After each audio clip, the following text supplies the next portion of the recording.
किताब उर्दू अफ़साना ऐदे हाज़िर में जिल्द दोम मरतब राबिउल रबा अफ़साना निगार हुसैनुल हक पैदाइश 2 नवंबर 1949 महला शाहरून सहराम बिहार इंडिया तालीम PhD Urdu Magadh university India एजाज़ असबात नफ़ी अवार्ड कलकत्ता तसनीफ़ आखिरी गीत शायरी 1977 पसे पर्दा शब अफ़साने 1981 सूरत हाल अफ़साने 1992 मतला अफ़साने 1995 बारिश में घर इम्कान अफ़साने 1986 सुई की नोक पर रुके लम्हा अफ़साने 1997 फ़रात अफ़साने 1992 न्यू की ईट अफ़साने 2009 बोलो मत चुप रहो नावल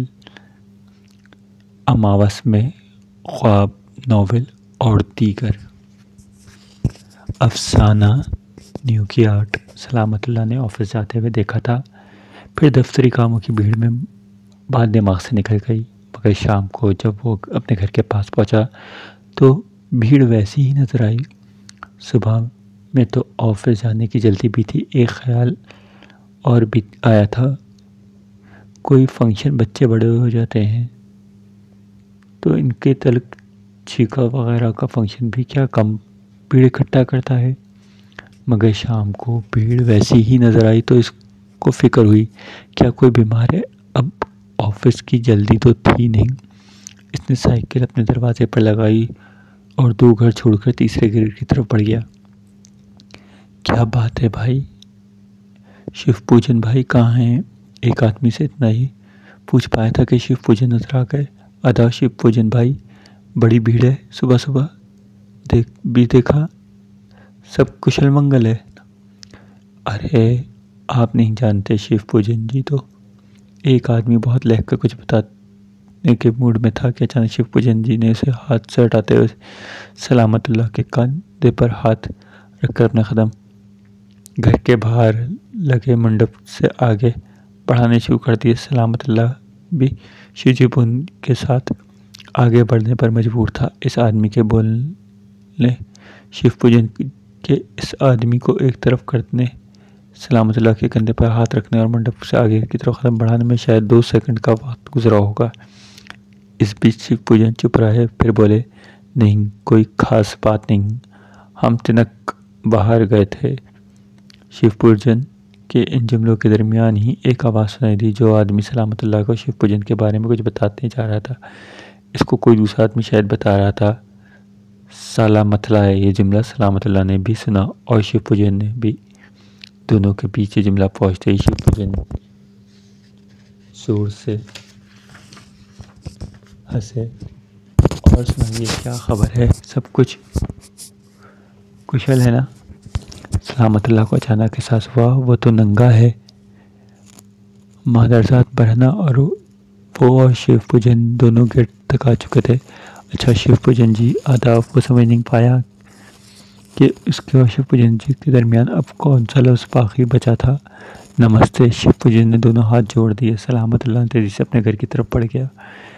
शाम, वो भी दिसंबर की, चारों तरफ अंधेर और जगमगाया बिजली फेल थी, लिहाजा हर घर में लैंप लालटेन रोशन हो चुकी थी। अचानक उसे अपने गांव याद आ गया। शाम होते ही वहाँ हर घर में मिट्टी का चिराग और लालटेनें रोशन हो जाया करती थी। पोस और माघ के जाड़े में घर की बैठक में सब जमा होते। रहीम चाचा, सिप्ते मामू, रामेश्वर चाचा, मंगरू काका। इसने अपने घर के दरवाजे पर खड़े होकर एक नज़र शिव पूजन जी के घर पर डाली, अपने घर में आ गया। घर में दाखिल हो रहा था तो गली में बच्चों के खेलने की आवाज़ सुनाई दी। जे कन्या ग्राम की बच्चे माँ के कमरे में लूडो खेल रहे थे। बड़ा लड़का टेबल पढ़ रहा था, बीवी बावर्ची खाने में थी। देखते ही अंजी बदलास में बोली, आप आ गए, क्यों, क्या बात है? इसे कुछ हैरत हुई। बीवी बावर्ची खाने में थी। देखते ही क्यों, क्या बात है? इसे कुछ हैरत हुई। वो रोज़ ही आता है, बीवी के बगैर कुछ कहे बस हल्की सी मुस्कान से इसका इस्तकबाल करती। फिर ये नहीं, अंधेरा हो रहा था इसलिए जी लगा हुआ था। क्या उटपटी सी बात कर रही हो, अंधेरा क्या आज ही हुआ है? अच्छा अच्छा, मुँह हाथ धो लीजिए, चाय तैयार है।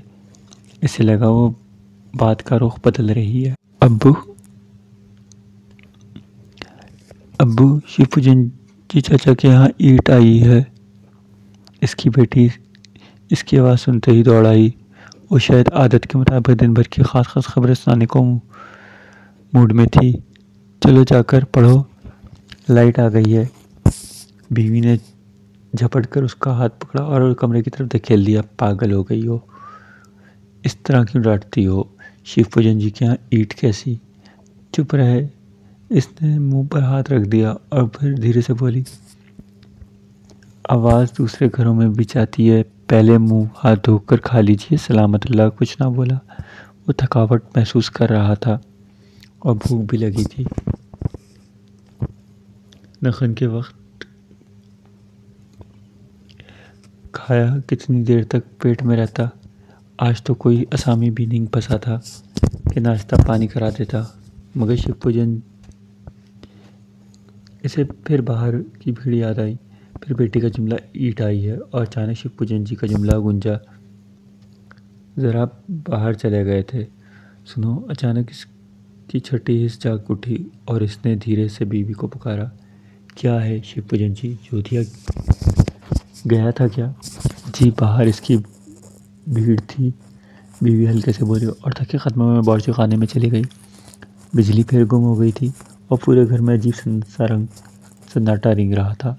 आसपास के घरों में लालटेन नाकाफी इस तरह थरथराई थी और रेंगती कि इसकी खिड़कियों और रोशनदानों से घर के अंदर चली आ रही थी।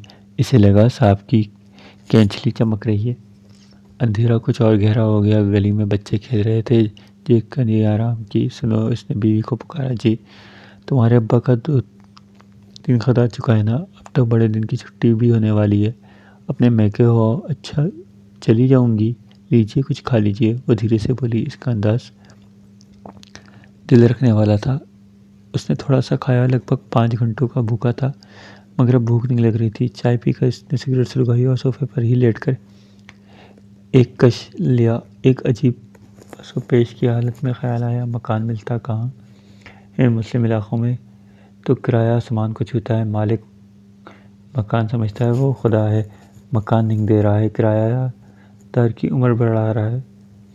मगर किराएदार भी तो बीवी बच्चों के लिए। यहाँ तो आमदनी महदूद है। रिश्वत के नाम पर चाय पानी की कभी किस्मत ने साथ दिया तो 10-20 रुपया आमदनी वाला टेबल इसे आज तक मिला ही नहीं।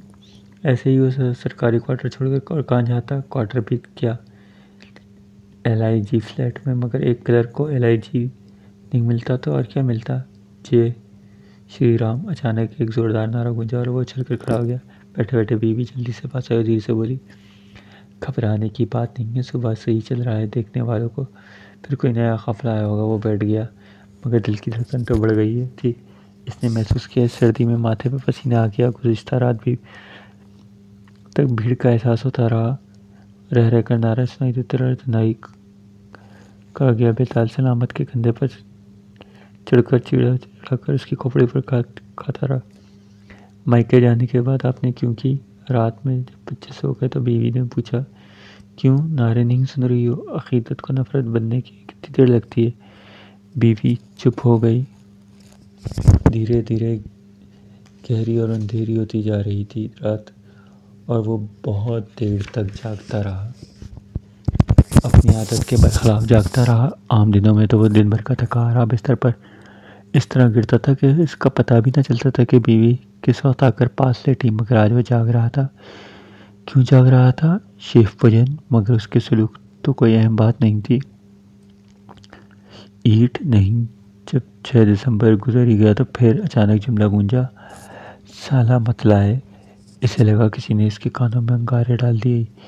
यही वो लफ्ज़ है जो 7 घंटों से इसकी आंतें काट रहा है। 15 साल की ज़िंदगी में पहली बार ऐसा होता। कल तक वो सिर्फ सलामत भाई था।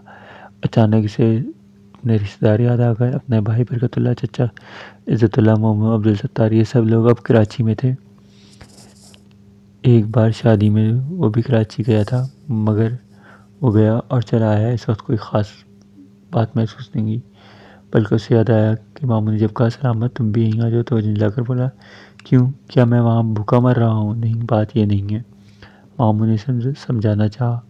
वहाँ इतने ज़्यादा फसादात हो रहे थे कि बराबर फिक्र लगी रहती है। मामू ने उसे कतर के बाद आप लोग तो कम से कम फसादात का हवाला ना दीजिए, शायद इसके लहजे में तलखी ज़्यादा थी। मामू तो एकदम चुप हो गए। दीगर लोगों ने भी जब तक वो वहाँ पर आए सवाल से फिर कोई बात ना की। क्या मामू सही कह रहे थे? अचानक उसके जहन में एक जहरीला नाग फनका कर खड़ा हो गया। वो हाँ नहीं कि भंवर में चकराता रहा, फिर सर झुका दिया।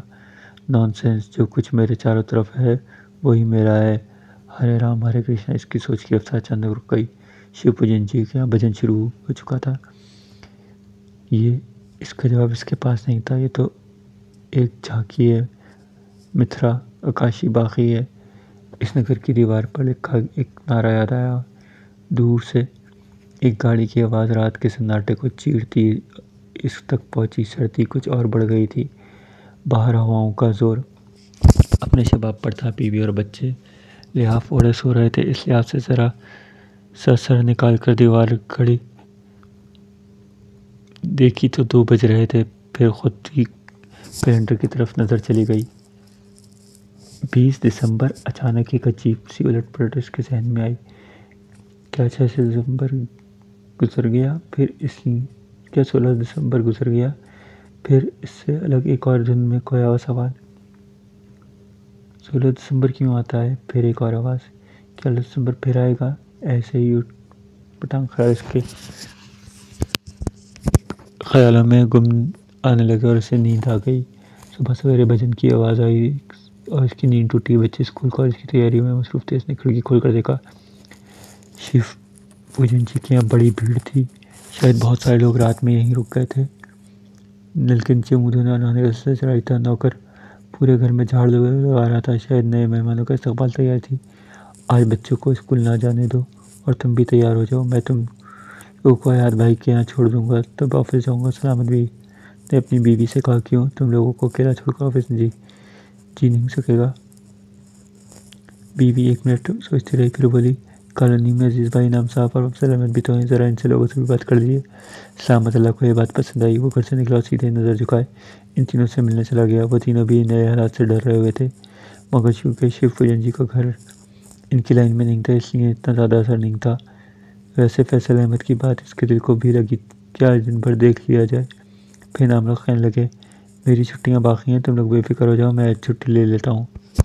मगर ऑफिस भी चैन में भी चैन कहाँ। शिव पूजन जी भी इसी ऑफिस में थे जिसमें सलामत अल्लाह था, और शिव पूजन जी लौट आने की खबर सबको मिल चुकी थी। बल्कि ऐसा महसूस हुआ जैसे ऑफिस वालों में कई लोग शिव पूजन जी के यहाँ दर्शन के लिए आए हों, क्योंकि बाहर बातचीत घूम फिर कर शिव पूजन तक पहुँच रही थी। हालांकि सलामत अल्लाह ने अपने टेबल पर था, मगर दूसरे टेबल पर होने वाली गुफ्तगू अपने कान कैसे बंद कर लेता। मगर बाहर निकलने वाले बड़े गनी थे।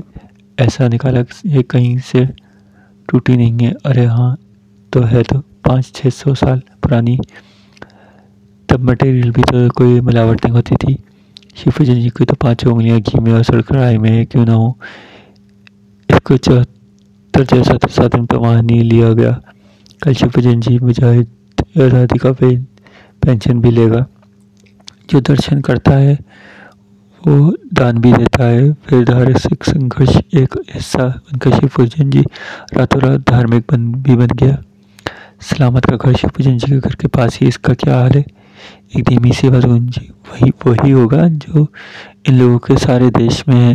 सलामत अल्लाह ने अचानक चौंक उठा। इस सारे रगड़े झगड़े में वो भी एक पार्टी है। अचानक जैसे पूरा मंजरनामा बदल गया होगा।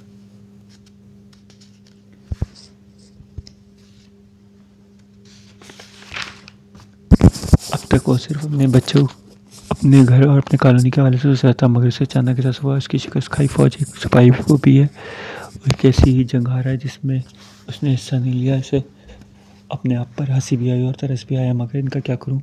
इसे अपने साथी याद आ गए। इनमें एक शिव पूजन जी तो है जो एक ऐसी जंग का फातह है जिसमें इसका मुकाबला करने वाला कोई नहीं था। फिर बाकी बच्चे ये मेरे दोस्त जो एक ऐसी जीत पर खुश हैं जिसमें कोई हिस्सेदारी नहीं, मगर तब इस वक्त मौलाना अब्दुल्ला बुखारी का एक जुमला याद आया, उन्हीं की तरह हम भी मादरे वतन को खूबसूरत बनाने में कोई कसर नहीं छोड़ी। Grand truck road Taj Mahal Lal Qila हमने बनवाया। सलामतुल्लाह ने अचानक ही अपने को एक तल्ख नफ़रत और अदब के घेरे में महसूस किया। अदब तो हालात से, मगर नफ़रत किन से? दोस्तों से, मौलाना अब्दुल्ला बुखारी से। इस सवाल का कोई सही जवाब नहीं था। बेख्याली में उसका मेज़ का डर और इसमें बड़ा अफनामा निकाला जो इसने कुछ दिन पहले ख़रीदा था। वो बेख्याली में हफ्तावार कवर उलटने लगा और उलटते उलटते एक सफ़े पर रुक गया। पूरे सफ़े पर एक रंगीन तस्वीर थी। ढेर सारे लोग गुंबद पर चढ़कर इसको तोड़ने की कोशिश कर रहे थे। दूर एक तेज़ लहर उठी और पनूरिया भगोले की तरह इसके अंदर ही अंदर सर से पैर तक दौड़ती रही। इसे महसूस हुआ इस दौर में दुख के साथ शर्मिंदगी भी शामिल थी। इसका जी चाह वो चीख करो, इसका जी चाह कोई से उठता थे दिलासा थे वो झूठे कि तो झूठ बोल ही सही। उसे बेटी का जुमला याद आ गया, शिवपूजन जी के यहाँ ईंट आई है। इस एक ईंट पर तस्वीरें नुमाया होने लगीं। सूरत में मादरजाद की भागती औरत की तस्वीर, मुंबई में लहूलुहान लाशें। इसे गुलजार याद आ गई, ये जिंदा बूंदे बेटी जेज मांगने की। फिर खुसरो की जैसे चीख सुनाई दी, अरे लिखी बाबुल मोरे। हफ्तेवार से निकलकर वो तस्वीर इसके सामने आ खड़ी हुई और सीना पीटने लगी। जालिमों, मेरे गौर न छीनो। उसे कहीं बहुत दूर से आती एक आवाज़ सुनाई दी। वो चौंक पड़ा। इसका क्लिनिक फजल अहमद इसके कंधे पर हाथ रखे से पुकार रहा था। इसने चौंक कर उसे देखा। इसका कुलीग, इसका फजल अहमद इसके कंधे पर हाथ रखे से पुकार रहा था। इसने चौंक कर इसकी तरफ देखा। हफ्तावार खुला पड़ा था, इसकी आंखें भीगी हुई थी और ऑफिस के लोग सभी से देख रहे थे। वो बढ़ा कर बाथरूम की तरफ बढ़ा। बाथरूम से हाथ मुँह धोकर निकला। इसकी तबीयत बिल्कुल चौट हो चुकी थी। इसी हालत में वो बॉस के कमरे में चला गया। सर, मैं घर जाना चाहता हूँ। घर? बॉस घड़ी देखी से 2 बजे। जी सर, बहुत थकावट महसूस कर रहा हूँ, कुछ अच्छा जाओ। बॉस ने न जाने क्या सोचकर इजाज़त दी। सलामत जी वो चैम्बर से गले मुड़ा तो बॉस ने पुकारा, जी सर। कभी कभी कुछ ऐसी बातें होती हैं जिसके होने ना होने पर अपना कोई इख्तियार नहीं रहता। ऐसे में आदमी थोड़ा सा बरकत से काम लेना चाहिए। हर फेस टेम्प्रेरी होता है। बॉस कुछ कहना चाह रहे थे, शायद सलामत ने वो सुन लिया और धीरे से ऑफिस से बाहर आ गया। मगर वो तस्वीर से बार बार याद आती रही। इसके अंदर एक हलचल सी मच गई। काश वो वहाँ होता, कम से कम अपनी जान तो दे ही देता। दिल्ली में बैठे कई लोगों ने बड़ी बड़ी बदी गालियाँ उससे याद आईं। इन सभी को तो गोली मार देना चाहिए। हिफाजत का नारा बुलंद कर रहे थे। धोखेबाज कहीं के, कम से कम वहाँ होता। फिर इसने अपने मैदान जंग में बड़े धुआंधार अंदाज में जंग लड़ते देखा। इसके चारों तरफ दुश्मनों को एक हजूम ढाल, तलवार तेज भाले से लेस और अकेला बगैर जिनके इस घोड़े पर एक टूटी तलवार लिए हुए। इसने देखा कोई टूटी हुई तलवार के सहारे लड़ रहा है। दाएं बाएं ऊपर नीचे इस पर हमले हो रहे हैं। वो सबका सामना करते हुए मारता काटता गुंबद पर चढ़ जाता है और इसे एक धुआंधार जंग लड़ने के लगता है। जो गुंबद के गिराने की कोशिश करते हुए उन्हें उधड़ बंद में घर आ गया। घर दाखिल होते ही जैसे ही बीवी बम पटक दिया। कई बार शिवपूजन जी आपको तलाश करते हुए आए। शिवपूजन जी मुझे खोज रहे थे। जी हाँ, क्यों? मुझे क्यों पता नहीं, लेकिन कई बार आ चुके। जाकर मिल लीजिए। मैं क्या करूँगा मिलकर? फिर कोई पागल कुछ ना कुछ कह देगा। अचानक इसे जुमला याद आ गया, सलाम मत लाए। क्यों? किसी ने कुछ कहा नहीं, मतलब नारा वारा। अब वो बीवी से इतना बिखान किया करता। नारा कोई ज़रूरी है आप ही को सुनाने के लिए हो? वैसे बहुत देर से कोई नारा भी नहीं सुनाई दिया। फिर 1-2 दिन का मामला नहीं, हमें तो यहीं रहना है। जाकर मिल लीजिए ना। दरिया में रहकर वो एकदम खामोश हो गई। वो एक पेशोपश की हालत में घर से निकला और शिवपूजन जी के घर की तरफ बढ़ गया। और अरे, इसकी आंखें ताज्जुब से फटी की फटी रह गईं। ऑफिस से वापसी पर अपने ही ख्याल में ऐसे घूम रहा कि शिवपूजन जी के घर की तरफ ध्यान नहीं गया। वहाँ तो नज़ारा ही दूसरा था। मंडप हट चुका था। भीड़ तकरीबन ख़त्म हो चुकी थी।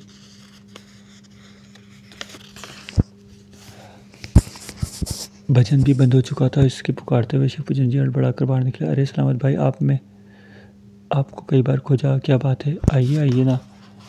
वो इसलिए बैठक में चले गए। बंदला चाय ले आ रही। इन्होंने नौकर को आवाज़ दी, देखें ऐसा है कि थोड़ी देर इधर उधर की बातें करके वो सर बात पर आ ही गई। मैंने आपको बताया ही था, मैं बाहर गया था, फिर ऑफिस में आपको मालूम ही हो गया था होगा कि यहाँ तो आस्था का मामला है। सलामत भाई, आप कुछ ख्याल मत कीजिएगा, आप देख ही रहे हैं कितनी भीड़ थी, मगर आज खबर मिली है। थोड़ा ठहर कर बोले, असल में दिल्ली और यहाँ दोनों जगह हम लोगों को विरोधी पार्टियां हैं, तब अब इसको बहाना बनाकर धरपकड़ हो रही है। थाने से वो जी खबर भिजवाए हैं कि ऊपर का काम है, पालन करना ही होगा, आज किसी वक्त छापा पड़ सकता है, अब इससे कहाँ ले जाऊं। इसने बड़ी हैरत से शिवपूजन जी को देखा। मुजाहिद हदायती धार्मिक संघर्ष वो शिवपूजन जी को एक एक नज़र भर कर देख रहा था और बोलते रहे, रमेश जी, हजारी, प्रसाद, अग्रवाल सब ने इनकार दी कर दिया, और बात भी ठीक है, मेरे बाद इन लोगों के घरों में भी तलाशी हो सकती है, सब ले देकर आप ही बचा जाते हैं। जहाँ तलाशी चांस नहीं कर पा करके इसको आप अपने यहाँ रख लीजिए। मैंने सोचा इधर उधर फेंकने की हिम्मत नहीं हुई। श्री नारायण बता रहे थे कि आरडी वाले घूम रहे हैं। फिर इतना कहकर वो सलामत अल्लाह को देखा और बोले, आपके लिए ही इतना ही अहम ज़रूरी है सलामत अल्लाह को हंसिया कि इस नॉनसेंस में अब क्या सेंस तलाश किया जाए। फिर अचानक गुलजार याद आ गए। ये जिंदा बूंदे बेटी जहेज मांगेगी, इस लगा जहेज देने का वक्त आ गया। एक बार फिर मैगजीन से तस्वीर निकाल कर इसके सामने आ खड़ी हुई। इसका पूरा जिस्म आग में झुलस रहा था और शोले साफ बनकर निपटा रहे थे। लाखों में पुकार रही है, सलामत अल्लाह। अच्छा तो ये बताइए ये किस हिस्से की है। अचानक सलामत अल्लाह ने एक बहुत ही अजीब सा, ये न्यू की है, ऊपर का तो ज़्यादा हिस्सा बर्बाद हो चुका है। शिवपूजन जी बिला से बड़ी सफाई से जवाब दिया। वो इसे लिए हुए घर पहुंचा तो बीवी बिल्कुल बिला शेरनी की तरह जैसे चपट पड़ी। आपकी आखिर मारी गई है, कल को लेकर इतना परेशान, आज इसी को लेकर घर उठा लिया है अपनी चीज़। बीवी गुस्से में नाच गई। किसी को सोना सूर्या फूड़ा जाए तो वो भी इसकी चीज़ होती है क्या? ये वो सीनत के पास रखे रहता है। ला ला होता सलामतुल्लाह बिगड़ा था। क्या बेहुदा बातें करती हो, कहा ना सुअर। अरे ये रे की हिफाजत करना और इसे बचाना हमारा फ़र्ज़ है। अच्छा एक बात बताइए, अचानक कॉलेज में पढ़ने वाला बेटा बोल पड़ा, आपने ही बताया था नवाज एलिशा के वक्त हमारे लिए मसला बनी हुई है। फिर एक ऐसी चीज़ जो हर ज़माने हर आदमी के लिए मसला बन जाती है, वो अब शिवपूजन से अचकली भी मसला बन गई। इसे अपना सर मुंड लेना कहाँ अक्लमंदी है। सलामत अल्लाह ने आंखें फाड़ कर अब सामने देखा। वहाँ इसका बेटा ही था, मगर धुंध गहरी थी, इसलिए पहचानने में दुश्वारी हो रही थी। बीवी ने आवाज़ दी, कोर्ट कचहरी थाना इनका कोई ठिकाना कहीं। शिवपूजन जी के जाते जाते हमारी तरफ मुड़ गए तो ना बाबा ना बीवी बिल्कुल मरने मारने पर तुली हुई थी। देखो तुम लोग समझने की कोशिश करो। सलामत अल्लाह को लगा अब अपने घर में भी एक हारी भी जंग लड़ रहा है। अरे जाइए, बीवी गुस्से में हाथ नचाते हुए बोली, किसी और को जाकर समझाइए, इससे पहले खुद को समझने की कोशिश की थी। दिल्ली में बैठे शर्मा तो इस आग में घबरा कर भाग खड़े हुए। हमला 4 लोग की गिनती में। ये बात सलामत अल्लाह जी को भी लग गई। सचमुच जब आग तो दिल्ली में बैठे शर्मा में को लगी तो उस आग का शोर मचाते रहे, मगर किस्मत का लिखा कौन टल सकता। जब वो बाहर आया तो देखा शिवपूजन जी घर वाले कहीं जा रहे हैं। कहीं जा रहे हो?